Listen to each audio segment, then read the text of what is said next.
Bom dia. Obrigada a todos que estão presentes, remoto, que estão aqui no auditório. Hoje nós, nesse lanche clínico, teremos como temática hipodermóclise. Será uma abordagem multidisciplinar. Para tanto, nós teremos as contribuições de Ana Thaís, que é farmacêutica especialista em farmacoterapia e farmacologia pelo SELAC, especialista em gerontologia pela Favene, farmacêutica clínica e membro da equipe de cuidados paliativos da DASA, Hospital 9 de Julho. Temos o doutor João Luiz Tomé, médico oncologista pelo HC Ribeirão Preto, paliativista pelo HC aqui de São Paulo, coordenador da equipe de cuidados paliativos DASA, Hospital 9 de Julho, e Marinete Franco, enfermeira especialista em cuidados paliativos pela USP, membro da equipe de cuidados paliativos da ASA Hospital 9 de Julho e membro do Comitê de Enfermagem da Academia Nacional de Cuidados Paliativos. Muito obrigada a todos.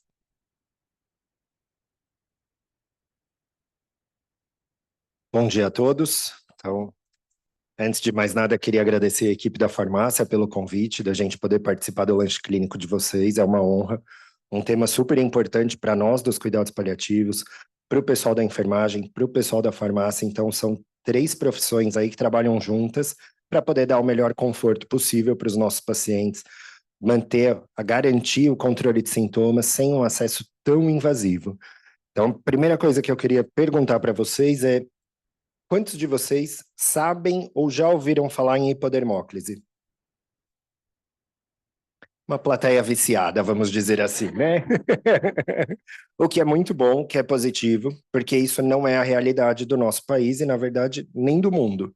A gente tem muito pouca gente que sabe e que fala sobre hipodermóclise. É um acesso simples, que a intenção é que vocês aprimorem ainda mais o conhecimento de vocês sobre hipodermóclise, que vocês entendam um pouco mais qual é esse tipo de procedimento, quem que pode fazer esse procedimento e como se faz esse procedimento. E aí os possíveis efeitos colaterais, as contraindicações. Então, hoje é para a gente aprofundar um pouco mais desse conhecimento que aparentemente todos vocês já têm. Então, hoje a gente vai falar um pouquinho sobre, destrinchar um pouco mais sobre esses assuntos. Se vocês tiverem qualquer dúvida, vão nos perguntando, tá? Para a gente poder esclarecer. Aqui é para ser mais um bate-papo até do que uma aula, como todo mundo já tem o conhecimento sobre o assunto, então é realmente mais para a gente poder tirar dúvida e aprofundar o conhecimento. E como eu disse para vocês, o conhecimento não é algo tão profundo e tão grande em todo o nosso país e até mesmo no mundo. Fazendo uma pesquisa rápida no PubMed, que é uma plataforma de literatura, de estudos, a gente tem 31 estudos falando exclusivamente sobre hipodermóclise, o que é muito pouco. Isso de 5 anos para cá.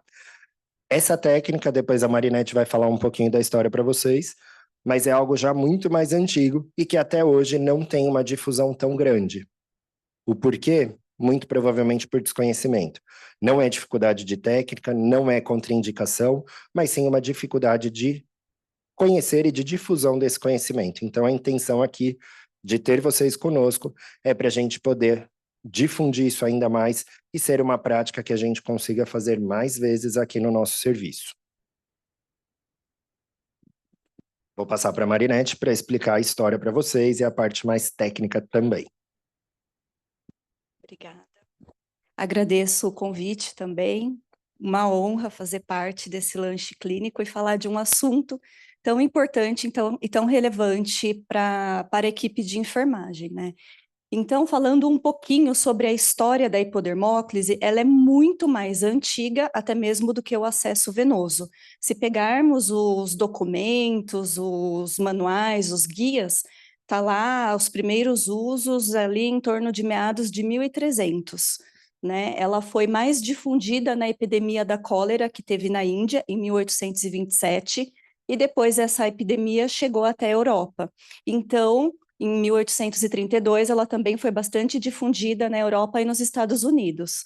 E em 1860 começaram os primeiros estudos com morfina via subcutânea, e no início ali, em meados de 1900, foi bastante utilizada com recém-nascidos e com crianças.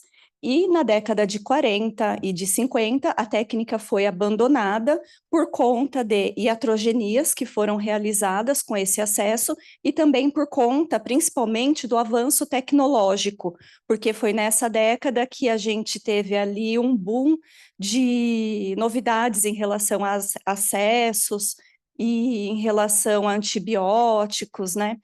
E no final da década de 60, essa técnica voltou a ser utilizada, principalmente na Inglaterra, com o, com o retorno do movimento de cuidados paliativos, né? Então, apesar da hipodermóclise ser bastante utilizada em pacientes que estão em cuidados paliativos, em pacientes idosos, ela não é exclusiva para esse perfil de pacientes. E por que isso ficou mais associado aos cuidados paliativos? Justamente por conta do uso da técnica lá na década de 60 pela Cicely Saunders no hospice na Inglaterra, em que ela cuidava de pacientes em fim de vida com doenças oncológicas.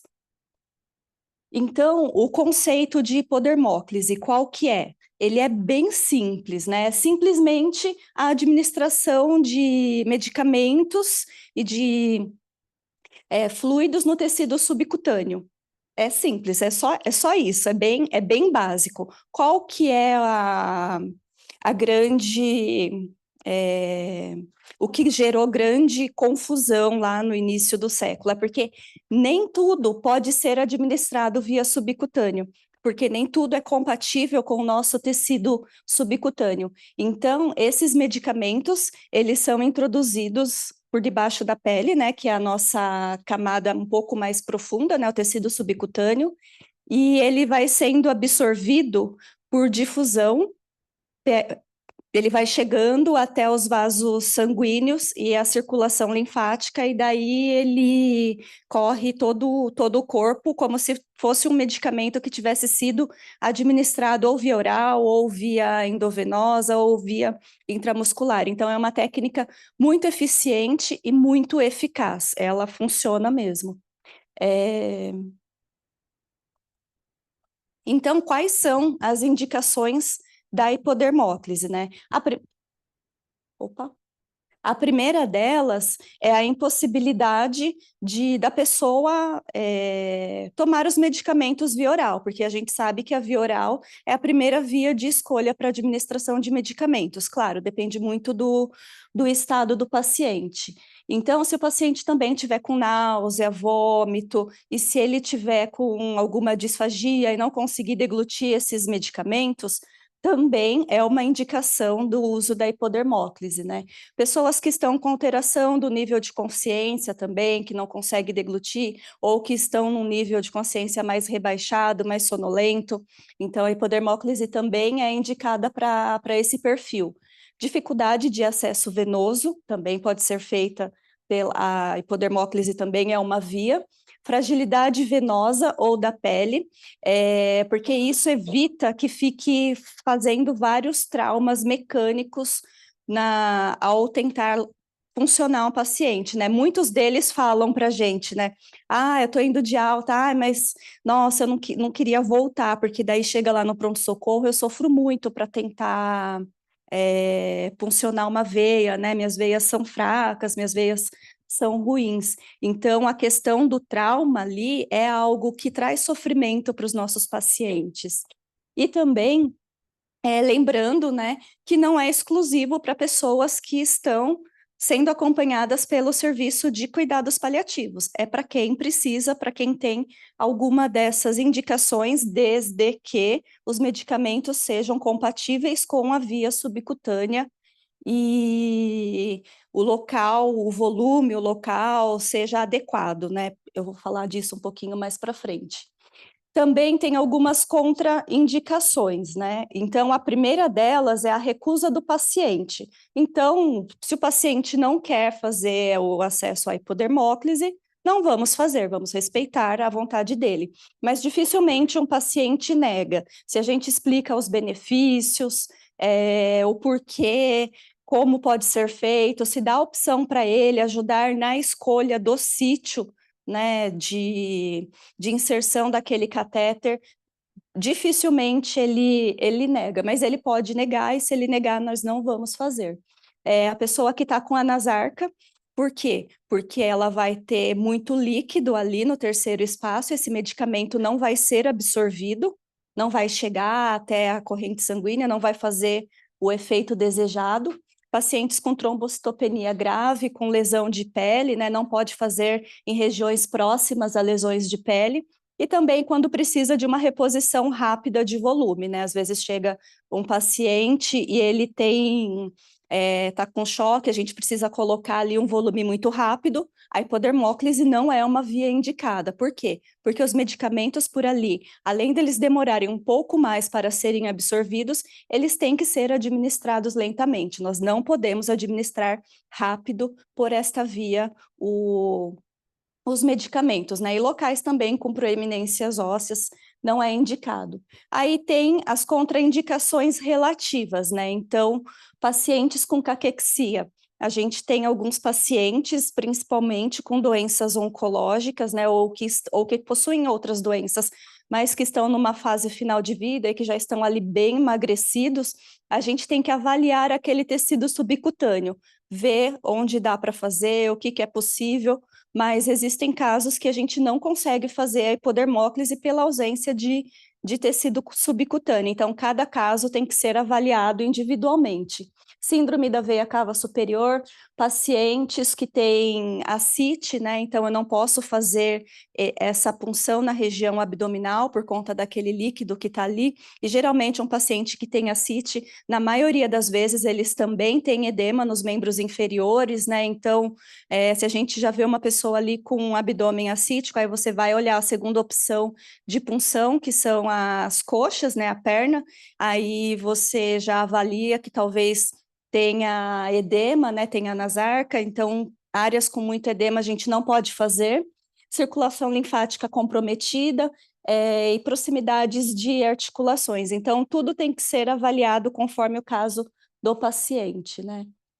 E quem pode realizar a punção?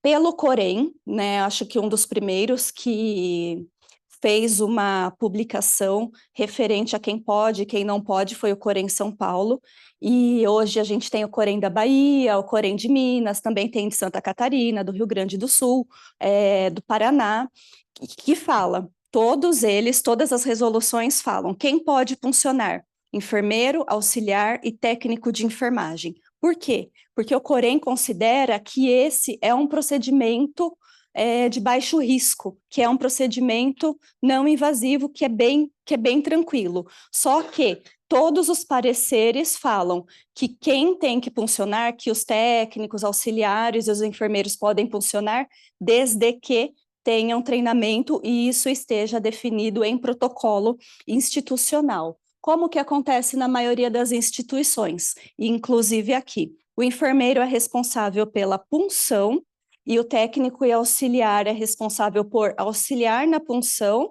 né, ali com a questão dos materiais, e o técnico e o auxiliar pode também fazer a administração dos medicamentos por esta via. Por isso é importante que, embora os técnicos e os auxiliares de enfermagem não funcionem, que eles sejam orientados quanto aos cuidados que a gente tem que ter com essa via. E os médicos, eles podem prescrever de acordo com o que é recomendado com o volume correto, né, para cada região do corpo e com a compatibilidade desses medicamentos com o tecido subcutâneo, né? E daí uma pergunta que sempre que o pessoal fez bastante já para mim. Mas o paciente tem condições de acesso venoso. Por que eu preciso da hipodermóclise, né? Isso é uma pergunta bem constante. E por que a gente, mesmo com acesso venoso, muitas vezes a pessoa está com acesso venoso e hipodermóclise?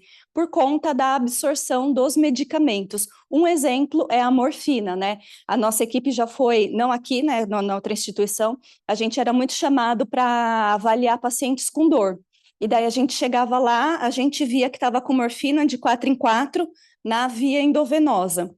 Então, a gente sabe que o tempo de ação dessa morfina, ele vai ser inferior a 4 horas. Então, essa pessoa, muito provavelmente, estava com o que a gente chamava de dor de fim de dose. Então, muitas vezes, a gente só mudava a via de administração da morfina de endovenosa para subcutânea, ou sugeria que, se o paciente deambulasse, a gente pedia para colocar a via subcutânea de 4 em 4 horas, ou, se o paciente já estava acamado, deixar em via endovenosa, mas com bomba de infusão contínua, só de fazer isso já melhorava a dor do paciente. Então, muitas vezes, a gente vai ter, sim, os 2 acessos por conta da absorção dos medicamentos, que daí a Ana Thaís vai explicar melhor. Boa tarde. Então, a gente vai falar um pouco sobre os medicamentos sobre essa via. Aqui é um gráfico, ele fala um pouco da morfina. Então, a via subcutânea ela é muito similar com a via oral. Está aqui a via oral e aqui está a via subcutânea, que é essa azulzinha.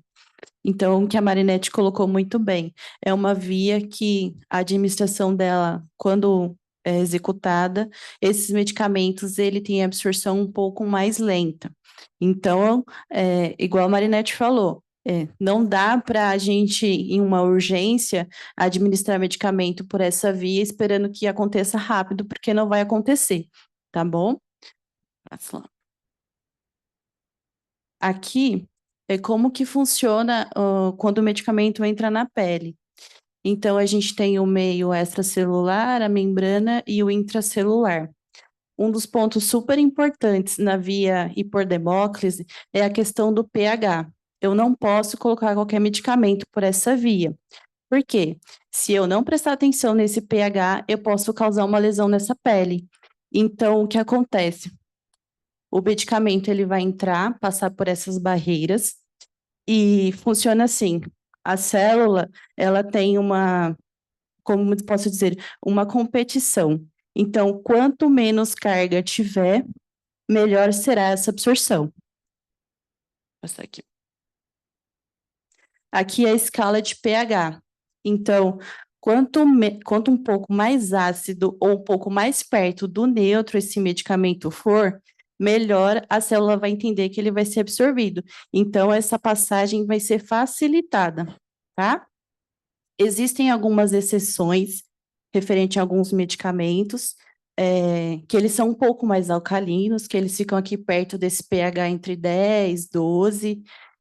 Existem estudos que estão feitos com esse medicamento, não houveram reações, mas é algo que ainda precisa ser estudado e elaborado e melhor visto, né? Porque a gente pode causar um dano para esse paciente. Aqui é o nosso PAN. O nosso PAN é super completo. Então, aqui é só um pedaço dele, tá bom? Aqui tem as drogas, tem a apresentação, e aqui é onde a gente quer chegar, que é o pH. Então, ó, a atropina, o pH dela é de 3 a 6,5. Então, esse medicamento, eu posso considerar que ele pode ir pela via hipodemóclise. Por quê? A absorção dele vai ser ok e eu não vou causar dano para esse paciente. Aqui a gente tem o cloreto de sódio também a 20%, então o pH está próximo de 4,5 a 7, que é o próximo da neutralidade do fisiológico do nosso corpo. Então, ok para a gente administrar. Também a questão dos volumes. Quanto que eu posso administrar num sítio? Nós recomendamos que seja no máximo 3 medicamentos por sítio. Então, se for em mais de um local, vão alterando esses medicamentos, né, alternando esses medicamentos, para que a gente não tenha nenhum problema na questão da administração. Aqui é um ponto importante também, por conta de quanto tempo que eu posso correr esse medicamento, né? Então, 1 ml por minuto ou 100 ml a cada 40 minutos. A gente precisa observar isso, porque se a gente passar, pode ocorrer essa lesão e a gente não quer isso, né, de fato, para o paciente. Aqui também está no nosso PAN, a administração, as compatibilidades desses medicamentos. Então, o que que eu posso misturar com o quê? Aqui está tudo descrito, então tem pH, esse Czinho é de compatível e esse I aqui é de incompatível. É só seguir, é meio confuso, né? Mas se segue como se fosse um L, né? Então, ceftriaxona, se eu quiser, eu posso deixar ela no sítio com a dipirona. Aqui, ó. A escopolamina, ela é compatível com a ceftriaxona, ó. Deixa eu ver outra aqui. Ó, a morfina, ela é compatível com a ceftriaxona. Aqui, com o Dramin. Então, essa tabelinha é sempre importante quando a gente for fazer essa mistura desses medicamentos. Agora é a Marinette. Então, em relação aos locais de punção, né? Onde eu posso puncionar? Isso é só a gente pensar no nosso corpo, onde a gente tem mais gordurinha, né? Então, primeiro local de escolha, região abdominal. Então, o bom da hipodermóclise é que ela pode ser puncionada em vários locais do corpo, e por mais, o que eu gosto bastante da hipodermóclise é que por mais que a pessoa é muito difícil dar errado, mas por mais que tente, não vai conseguir fazer com que dê errado, porque a gente tem uma gama de locais assim muito grande do nosso corpo. Então, primeiro, região abdominal, coxa, região subclavicular, na região do braço, do deltoide, na região interescapular, a gente também utiliza. Só que no braço eu não gosto muito por conta do atrito com a cama. Na interescapular, a gente usa bastante para pacientes que estão confusos e agitados. Em criança, é preferível na região subclavicular, por conta de sacar o acesso, né? E o que é importante olhar nessa figura? Cada região tolera um volume máximo de medicamentos que podem ser infundidos por ali. Então, a coxa, que é uma grande extensão, ela tolera até 1.500 ml em 24 horas. A região abdominal, 1.000 ml. Então, o que acontece?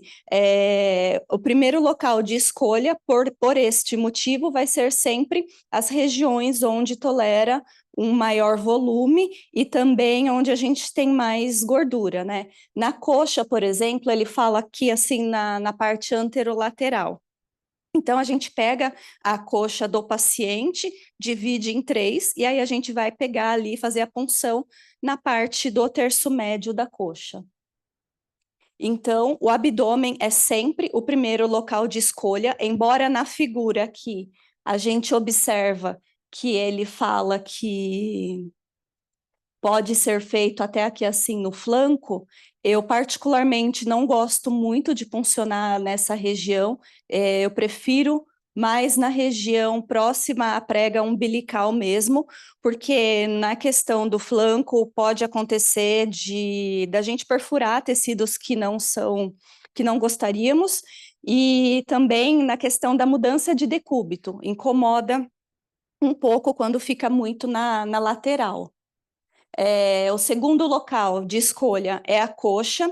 Então, na coxa, tem algumas pessoas que colocam na lateral, outras pessoas colocam em cima. Às vezes a gente vê a agulha um pouco mais para a região, indo para a região inguinal.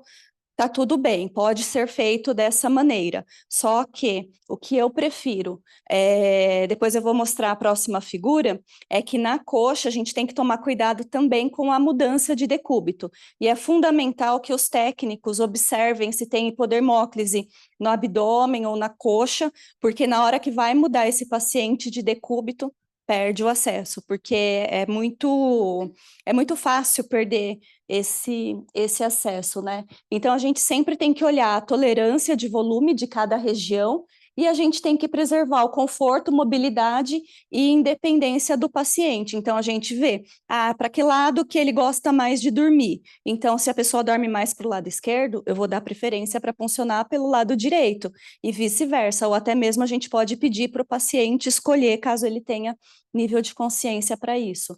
E como que funciona nas crianças, né? Porque pode ser feito em crianças e recém-nascidos. A técnica e os locais de punção são exatamente os mesmos do adulto. Os mesmos dispositivos, é tudo igual. Então, na criança também são as mesmas regiões do adulto. Mas o que é importante verificar na criança? Diferente do adulto, que a gente tem aquela tabela que fala o volume máximo em cada local, nas crianças a gente não tem, fica muito a critério do pediatra, porque cada criança, às vezes a gente tem uma criança de 12 anos que é maior do que eu, e tem crianças que são pequenas, aí depende do peso, de toda a anatomia daquela criança. Então, e com crianças, sempre atentar à prescrição médica, né? E em relação ao local e sentido de punção, por que que a gente traz essa figura da circulação linfática e sanguínea? Gente, não tem erro. Se a gente pensar na circulação linfática e sanguínea, não tem como errar, vai dar certo. Por quê? Porque é só a gente pensar na anatomia do corpo. Então, eu sempre oriento, falo, gente, o umbigo, nosso umbigo é o centro do universo, então vamos sempre pensar no umbigo. Então, na coxa, sentido da agulha para cima, na região abdominal, sempre direcionado mais para o umbigo, mais ou menos 2 ou 3 dedos da cicatriz umbilical. Por quê? Porque os nossos maiores vasos sanguíneos, eles estão no meio do nosso corpo, estão nessa região, então a gente sempre vai funcionar nesse sentido, né? E na região subclavicular, eu aprendi a funcionar para baixo. Meu amigo aprendeu a funcionar do lado. E se a gente vê os guias, eles falam mais ou menos um ângulo de 45 graus em relação ao ombro. Só que aqui é uma região um pouco difícil de fazer a prega. Então, a gente sempre vai direcionar para o centro do corpo. E por conta da circulação linfática e sanguínea. E a técnica de punção ela é a mesma, tanto para adulto quanto para criança, né? Os materiais utilizados é praticamente o mesmo de uma punção venosa, com a diferença que sempre, sempre, sempre a gente vai dar preferência para cobertura, para um curativo transparente, né? Por um filme, para poder fixar, para a gente poder avaliar a inserção daquele sítio. Então, quais são os dispositivos que a gente pode fazer a hipodermólise? Tem o scalp, o Gelco /Abocate, tem esse outro catéter Nexiva que tem aqui na nossa instituição, tem o Intima, tem o Soft Glide, a Convactec está lançando no mercado um novo um dispositivo para punção. Eu ainda não vi aqui no Brasil, mas eu sei que está sendo muito utilizado na Colômbia e no Peru, que é parecido com esse da Suprimed, com essa agulha aqui. Então, o scalp, ele é um catéter agulhado, ele é indicado quando que eu uso o scalp. A gente usa bastante no atendimento domiciliar, e quando eu vou fazer um medicamento, eu administro aquele medicamento e eu tiro esse scalp. Ele não é recomendado para longa permanência. Gente, isso é muito sério. A Anvisa contraindica para longa permanência desde 2017, e já aconteceu de eu chegar para avaliar um paciente, o scalp está aqui na coxa e está saindo a ponta dele do outro lado. Já aconteceu de fazer isso. Por quê? Porque quando o scalp está no tecido subcutâneo, ele é um catéter agulhado e a gente movimenta o paciente, ou até mesmo o paciente às vezes vai ficando mais edemaciado, essa agulha vai cortando ali, vai lesionando todo o tecido subcutâneo. Então, para longa permanência, é o catéter não agulhado, que daí tem o Gelco, tem o Nexiva, tem o da BD, e tem esse outro também, que ele é que ele é agulhado, mas qual que é? Ele não foi desenvolvido para fazer especificamente a hipodermóclise, ele foi desenvolvido para imunoglobulina em crianças, mas por que ele pode ficar no tecido subcutâneo? Porque a agulha dele está aqui, né? Então a borboletinha ela fixa o catéter na pele, então ele não vai sair lesionando o tecido subcutâneo. A diluição e velocidade de infusão vai muito de acordo com o local, com o sítio, né? Mas a gente pode fazer com um equipo simples, gravitacional, podemos utilizar bureta, a agulha, a seringa mesmo, né? Lembrando que eu sempre oriento, a gente sempre fala, tem que administrar lento. Lento quanto? O Corém recomenda 1 ml por minuto, mas pensa num técnico lá com uma seringa com uns 20 ml, ele vai ficar ali 20 minutos para administrar aquele medicamento? Muito provavelmente não, mas a gente sabe que pode fazer uma administração um pouco mais rápida, né? Até porque os guias também falam de 100 ml em 40 minutos, 1 hora, que é o caso dos antibióticos, mas sempre administrar quando for na seringa direto, o mais lento possível, né? Dá para fazer também o uso com as bombas de PCA, também pode fazer via subcutâneo, tem o equipo com gotejamento controlado, que a gente usou bastante na época da pandemia, a gente também fazia com os medicamentos via subcutâneo e as bombas de infusão também, né? Algo que é importante em relação ao tecido subcutâneo, quando a gente vai puncionar a hipodermóclise, é a prega. Então, a gente vai fazer uma prega mais superficial para não pegar o músculo, né? E o ângulo que nós vamos inserir a agulha, ele varia de 45 a 10 graus, vai ser conforme o tecido subcutâneo do paciente. Então, um paciente mais emagrecido, eu não vou colocar no ângulo de 45, eu vou colocar no ângulo de 30, 20, 15 graus. Paciente que tem um tecido subcutâneo mais palpável, assim, que dá para a gente sentir melhor, a gente vai fazer no ângulo de 45 graus. E com aquela agulha que vai a 90 graus, com aquela agulha que vai a 90 graus, a gente pode fazer dessa forma também, a prega é a mesma. E ainda ontem a Adriana estava até me explicando como é que fazia a prega em pacientes muito emagrecidos, né? Então, depois, na hora que a gente for testar aqui, aí a gente pode, ela pode explicar melhor para a gente. Mas eu achei bem interessante. Né? Cenas do próximo capítulo, para ficar todo mundo. Então, o ângulo. Outra coisa, a gente vai fazer a prega e na hora que a gente inserir a agulha, a gente só vai soltar a prega depois que a agulha estiver totalmente inserida ali no tecido subcutâneo. Por quê? Porque senão a gente pode pegar outro tecido. Outra coisa bem importante, que isso já aconteceu, aí você coloca a agulha lá no tecido subcutâneo, por algum motivo sai um pouquinho, jamais, nunca deve retornar o catéter para dentro. Por quê? Primeiro, por conta do risco de contaminação. E segundo, porque está no tecido subcutâneo. Aí o que acontece? Dobra a ponta do catéter, porque é um catéter de silicone, aí dobra. Aí a medicação não vai. Então aí o pessoal fala, mas não está da hipodermóclise está com problema, está com defeito. Não, não está, é porque alguém reintroduziu o catéter e isso não pode ser feito.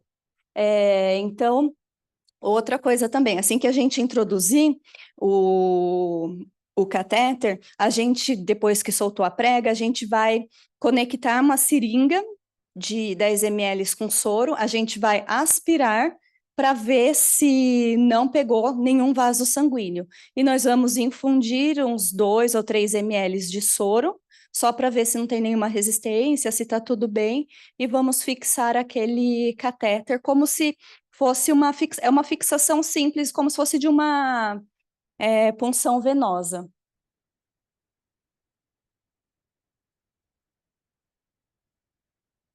E daí, depois disso, o que a gente tem que fazer? A gente tem que monitorar o procedimento.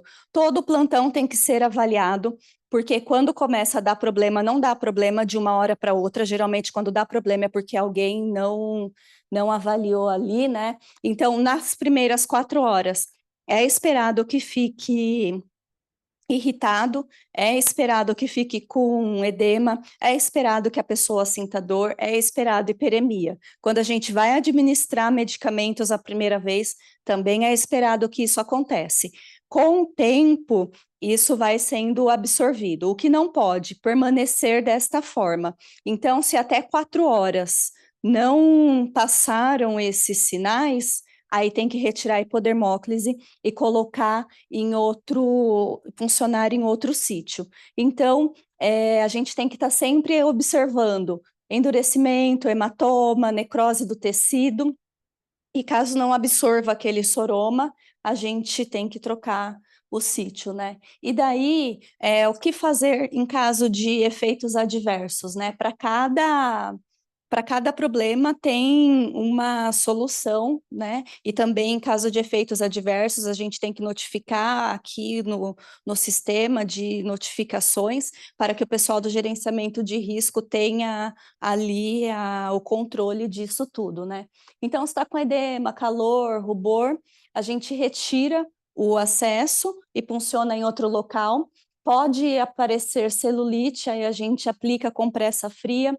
Pode aparecer secreção purulenta também, mas, gente, ó, faz 8 anos que eu trabalho praticamente só com hipodermóclise, assim, não só com hipodermóclise, mas o carro-chefe do meu trabalho, que é cuidados paliativos, é trabalhar com a hipodermóclise. Dá para contar nos dedos de uma mão as vezes que eu vi complicações com hipodermóclise, mas as vezes que eu vi complicações, a maioria delas foi por falha na assistência e falha de orientação da equipe de enfermagem, principalmente administração muito rápida do medicamento ali, porque o que acontece? Rompe a camada entre as camadas da pele e ali forma um meio de cultura. Então, já aconteceu da gente ter que chamar o pessoal da cirúrgica, eles fizeram ultrassom, tiveram que fazer um procedimento para conseguir drenar.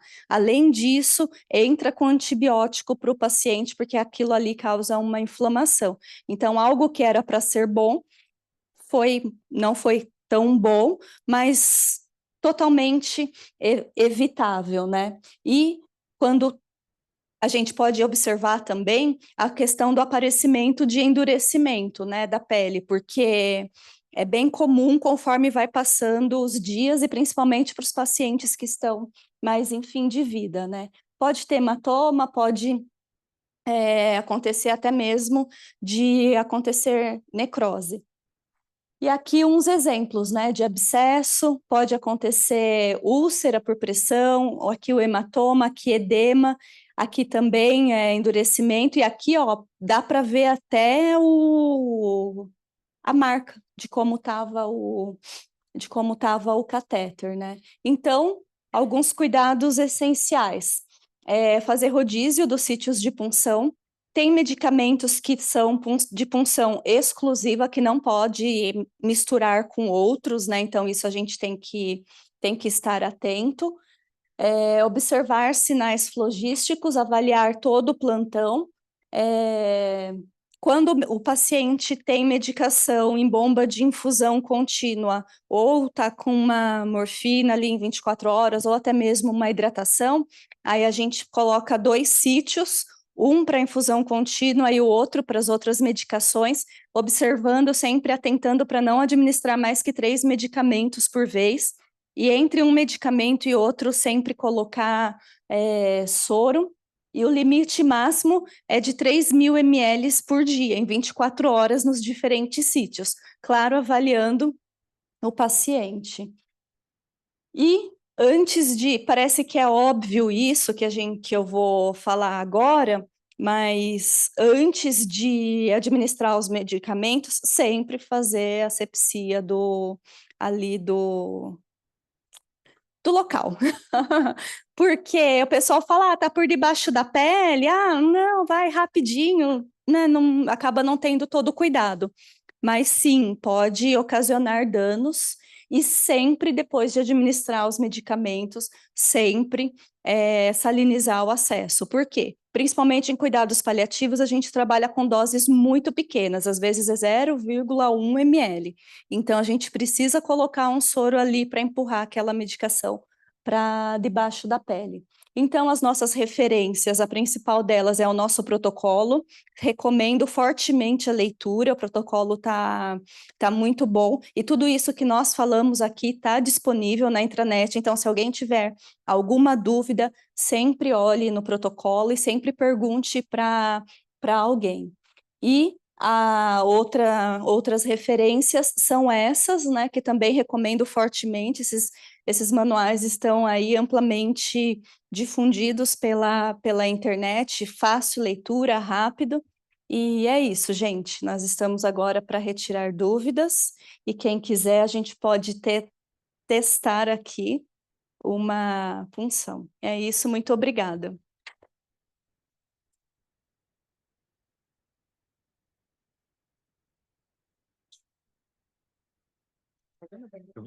Não vou fazer. Só fazer uma pergunta para todos vocês. Hipodermóclise dói? Sim, não. Não é para doer. A primeira vez, às vezes, vai doer, porque, como a Marinette falou, você vai ter uma divulsão da pele, isso dói. Se você injetar rápido, vai doer, porque rapidamente você vai descolar as camadas da pele. De pouquinho em pouquinho, não é para ter dor. Porém, tem uma exceção que a maioria dos pacientes trazem para nós que incomoda e que dói. Vocês sabem qual é? Qual medicação? Dipirona, que a gente quase não usa, né? Então, como é que a gente faz para continuar usando a dipirona sem provocador? Diluir um pouquinho mais e correr mais lento. Então, em alguns lugares, o protocolo de diluição de dipirona, ele é um pouco maior, é diferente de 20 ml, 50 ml. Tem lugar que a gente deixa 100 ml de soro para dipirona, para que o paciente consiga tolerar um pouco melhor a infusão do medicamento, tá? Então, são só esses detalhes que eu queria acrescentar para vocês. Uma vez que o paciente já está com a hipodermóclise, já está acostumado a receber as medicações, e ele referir dor, é importante uma atenção maior para ver se não tem nenhum erro ali com o dispositivo, com a infusão, se a gente não está fazendo rápido demais ou se a medicação está sendo feita corretamente. Tá bom? Muito obrigada pela contribuição. Foi uma explanação valiosíssima. Vamos abrir, então, para dúvidas. Alguém tem alguma dúvida?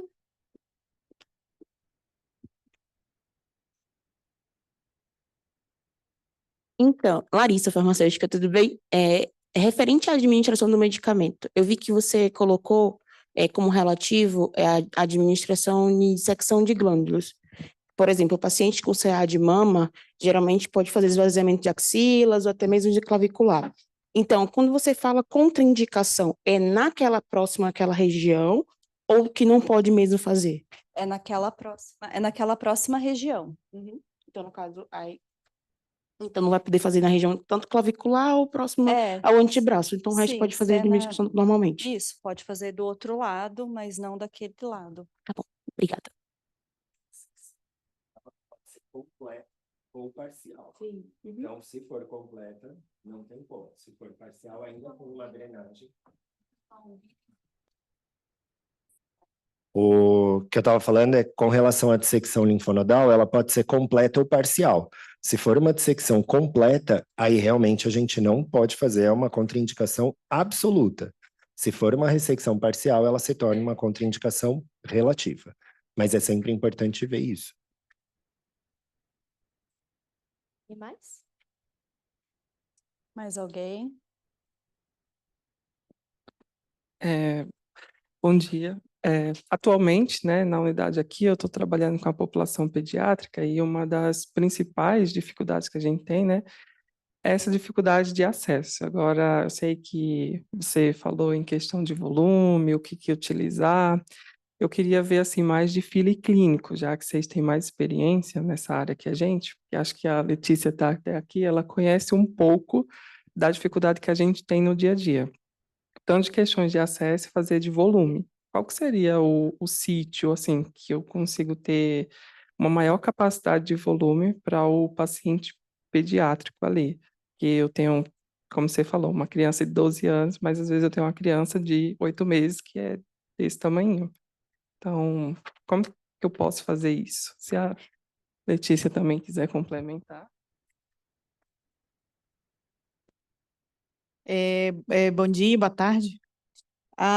Eu tenho experiência com hipodermóclise em crianças e a gente fazia muito supraclavicular mesmo, porque os danadinhos arrancavam tudo mesmo. E assim, mas a gente fazia a maioria das vezes por antibiótico, para fazer antibiótico, porque aqui não se usa isso. Aqui, se não se consegue a veia, é intramuscular. E muitas das vezes o intramuscular, a gente tem que dar 2, 3 picadas, porque o músculo não consegue é, é, é, né, absorver aquela quantidade de antibiótico que tem que ser. E eu vejo, assim, uma percepção que eu tenho, assim, que eu sou do interior de Minas e lá funcionava. E aqui ainda tem um certo receio da hipodermóclise, principalmente no público pediátrico, mas que é maravilhoso, porque você deixa ali o antibiótico correr bonitinho num bebê e tudo. Não cheguei a fazer em recém-nascido, porque a gente adorava um pique no recém-nascido.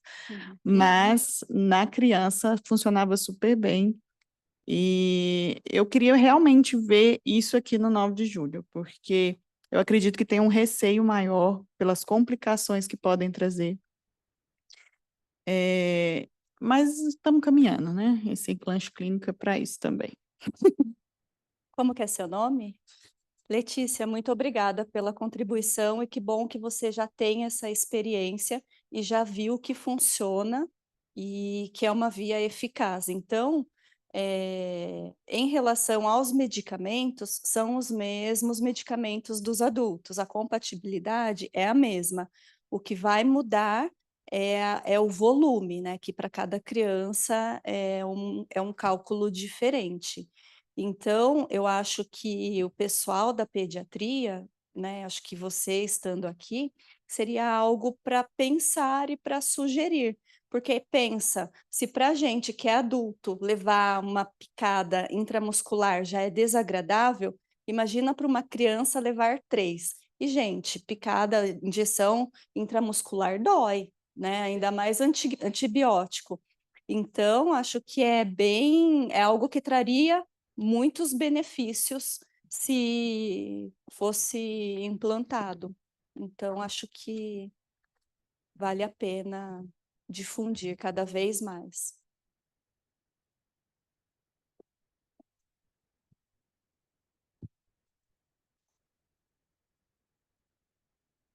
A pergunta vai para a Nath, porque é uma dúvida assim, recorrente que a gente recebe na assistência farmacêutica, as ligações, quando o paciente está em uso de hipodermóclise.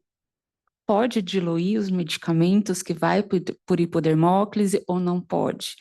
No PAN mostrou, mas se puder falar só um pouquinho mais, porque geralmente essa é a dificuldade. Não, mas esse volume todo subcutâneo, né? E assim, para a gente da assistência farmacêutica, é o que mais chega de dúvida em relação à hipodermóclise. Isso quando não fala, não, mas não dá para trocar por endovenoso? Que é sempre a primeira opção. Não dá para você ligar para o médico e ver se não dá para a gente tentar pulsionar ou passar um catéter, e depois é a questão da diluição, que sempre gera muita dúvida. Acho que não é uma questão de se pode, não, né? Tem que fazer, tem que diluir, né? Não dá para eu injetar um medicamento puro como se fosse um bolos, né? Até porque tem essas as questões da absorção. É válido a gente mostrar mesmo o caminho, né? Como se dilui, aonde que encontra a informação, porque eu acredito que quem faz essa pergunta não sabe que a gente tem um PAN. Então, é mais orientação mesmo e mostrar o caminho. Onde eu ficava, eu costumava imprimir o PAN quando o paciente tinha hipodermóclise, para justamente elas terem mais essa firmeza e certeza daquilo que elas estão fazendo. Ô, Nades, para contribuir sobre esse tema, eu acho que ainda a equipe tem muita dúvida da diferença de subcutâneo e uma infusão por hipodermólise. Eu acho que é esse o ponto. Que como a gente tem restrição, né, 2, 3 ml subcutâneo, as pessoas acham que é a mesma coisa. Por isso do questionamento do volume. Tem alguns manuais que até colocam como hipodermólise como se fosse algo contínuo e subcutâneo como se fosse intermitente, mesmo sendo administrado pela hipodermólise. E isso foi, inclusive, uma dúvida que surgiu no Comitê de Enfermagem da Academia Nacional de Cuidados Paliativos. Infusão subcutânea ou hipodermólise, né? E daí, só lembrar que o catéter, ele está inserido ali no tecido subcutâneo, então não deixa de ser uma administração de medicamentos via subcutânea, né? Então, isso que a gente tem que lembrar também para os nossos colegas. Inclusive, esses dias eu dei uma aula e eu peguei lá no Dex, quando a gente vai pesquisar os descritores, e se você jogar lá hipodermólise, ele vai aparecer debaixo de infusão subcutânea.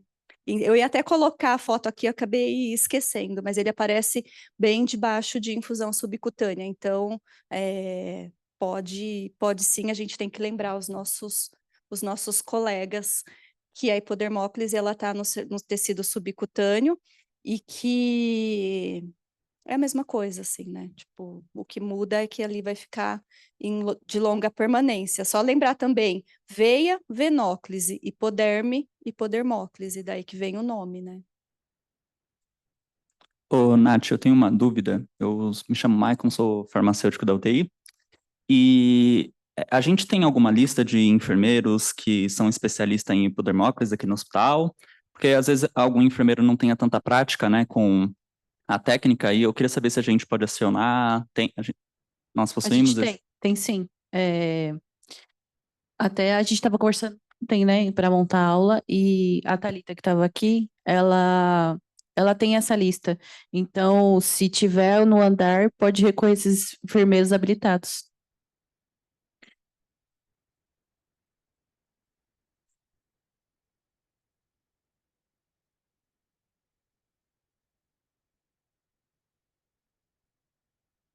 Boa tarde, eu sou a Alessandra, sou enfermeira da oncologia.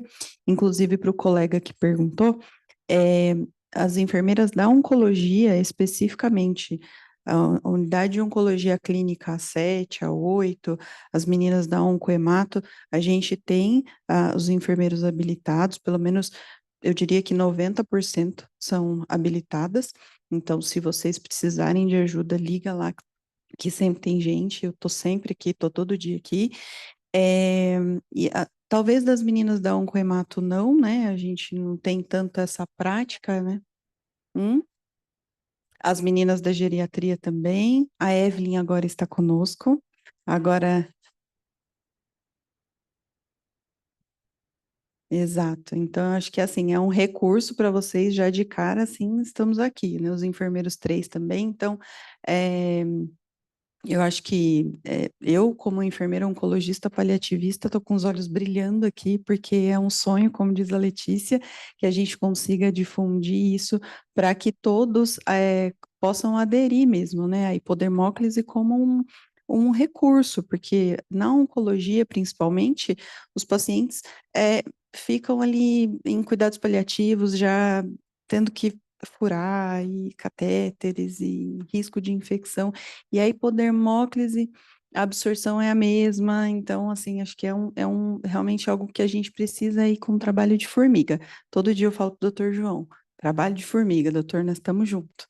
Porque a gente vai implantar a mentalidade não do paliativo, mas das medidas de conforto para os nossos pacientes, de uma maneira que todos consigam ter segurança para fazer. Então, eu sou super adepta da hipodermólise, parabéns, foi uma excelente aula, muito obrigada.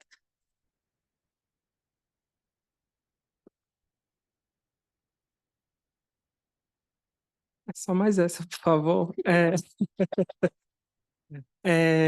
Não, eu tenho algumas dúvidas com relação à via. Eu queria saber mais com relação ao tempo de permanência. A alteração de tirar uma via para outra, ela vai só mediante a alteração, presença de sinais flogísticos no local, ou eu tenho um tempo máximo para a utilização dessa via? 7 dias. O catéter disponível aqui na instituição pode ficar até 7 dias. Algumas literaturas falam que pode ficar até 11 dias. Então, a gente vai avaliando muito ali o estado do paciente e o local. Mas aqui na instituição está padronizado 7 dias, podendo ficar off-label, né, até 11, e se é com catéter íntima, pode ficar até 14 dias.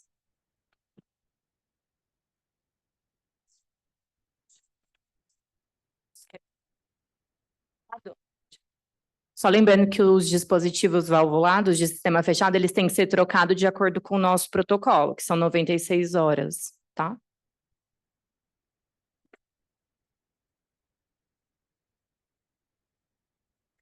Eu vou pedir por gentileza para quem estiver no remoto que assine a lista de presença.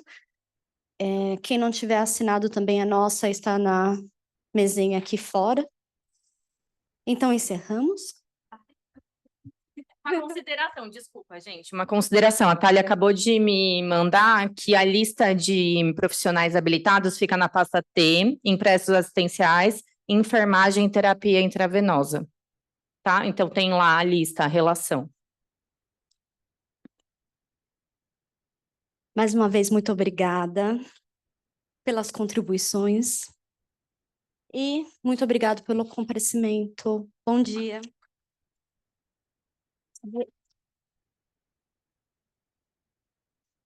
Quem quiser treinar, e nós temos aqui o catéter, temos aqui um abdômen, tá bem bonitinho.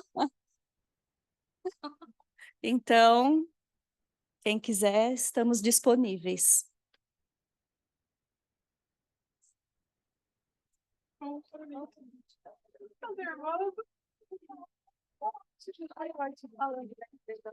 Foi ótimo.